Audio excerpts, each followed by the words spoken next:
this first video, an avid cave explorer on YouTube known by the channel name Exploring Abandoned Mines and Unusual Places is exploring an abandoned mine for the simple purpose of reviewing a flashlight.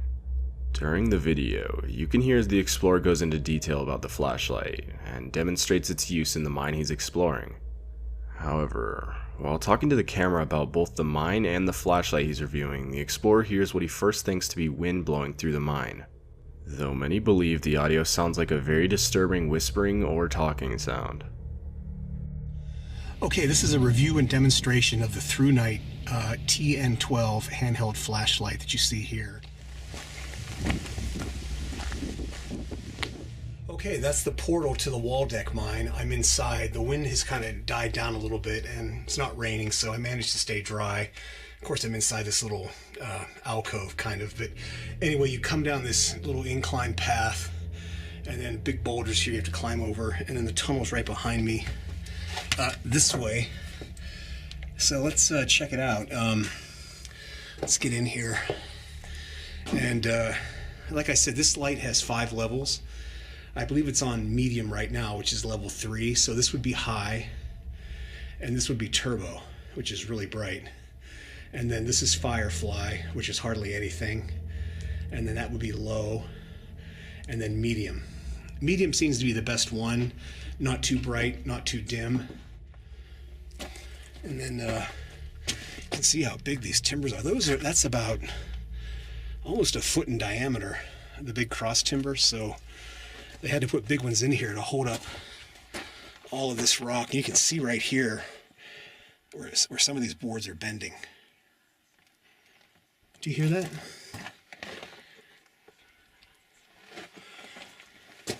Sounds like, what, is that wind? I don't know if you can hear that on the camera.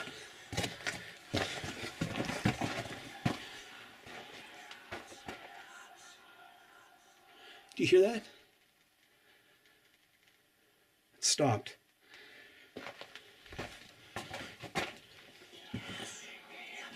Well, I don't know what that is. That doesn't sound like wind, but that's crazy.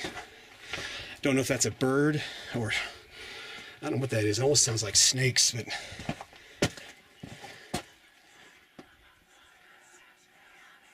wow. I've heard some weird stuff in mines, but that is definitely creepy. I don't know what that is. So let's get out of here and head back out to the portal. That was weird. These next 2 videos come from the same exploring YouTube channel shown earlier. This time, however, the explorer visits an abandoned, supposedly haunted mine in Nevada known as Horton Mine. The first time he visits, he claims to feel negative energy coming from the mine, and what he witnesses goes to support his claim. However, with the popularity of the first visit, the YouTuber decides to visit the abandoned mine a second time, this time hearing something very disturbing. Here are both of those visits to the mine.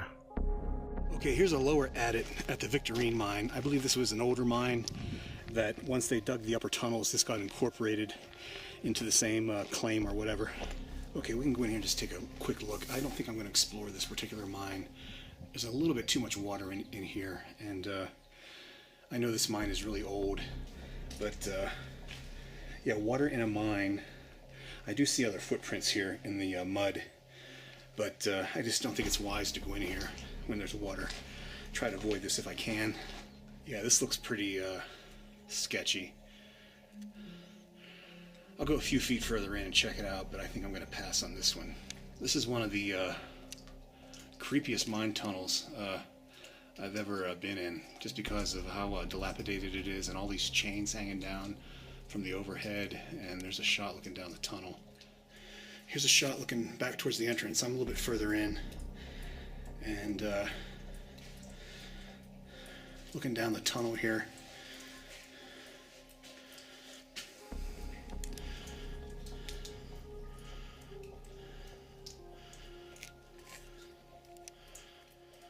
I don't know why that one chain is swinging back there. Don't know if you can see that in the video or not. Yeah, this mine definitely has a very spooky vibe to it. So I'm going to head back out and check out the other stuff that's here. This is just too wet, too muddy. And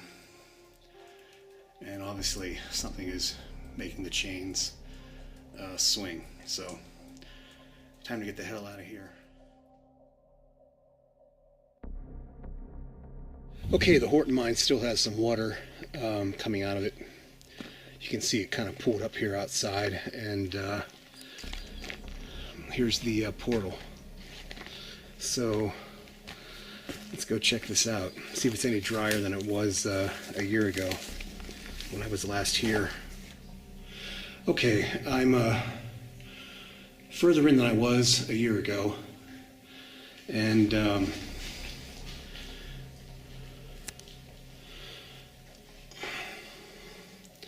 that's how far I've come. Okay, here's a final parting shot of the end of the Horton Tunnel. And there's the ore pass with all the cascading water. And what the f*** is that?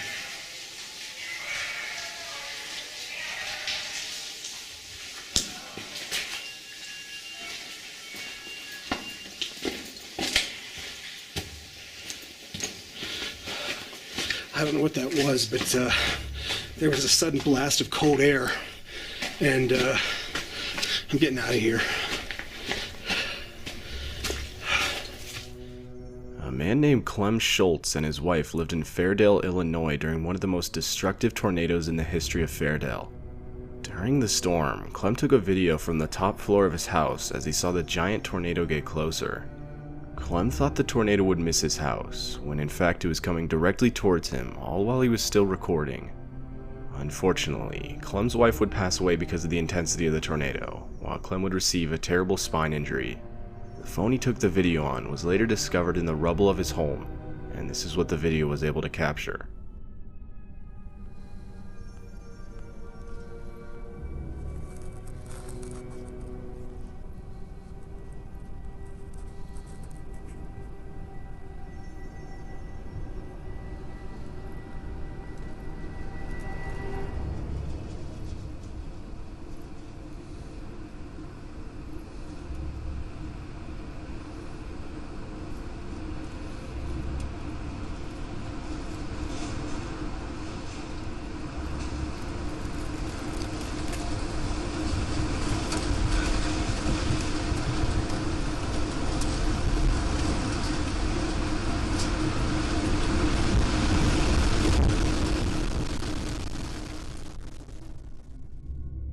This next video shows a man exploring the Paris catacombs, which is a place very well known for causing people to get lost. They are essentially the most complex series of tunnels in the world. Definitely not somewhere you'd want to find yourself exploring without experience. The video shows this man getting lost and going into a full panic run as he doesn't know where to go to get out. The man was never found, but his camera later was, with no trace of the guy.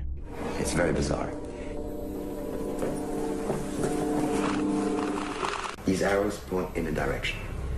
Occasionally also, he stops to photograph roomfuls of bones, which means that he's very, very deep inside the catacombs. So basically, he's filming what he's seeing very deep inside the catacombs, other than the point of view shots or pictures of human bones. The catacombs for centuries. So it is possible with these paintings that we may be able to retrace his itinerary to some extent.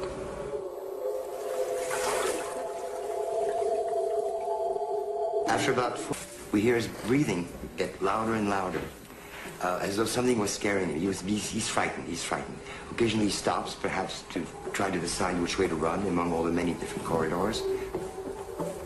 He's running faster and faster and faster, deeper and deeper into the catacombs. And all of a sudden, we hear his breathing get louder and louder, as though something was scaring him. He's frightened, he's frightened. Occasionally he stops, perhaps to try to decide which way to run among all the many different corridors. He's running faster and faster and faster, deeper and deeper into the catacombs. And all of a sudden,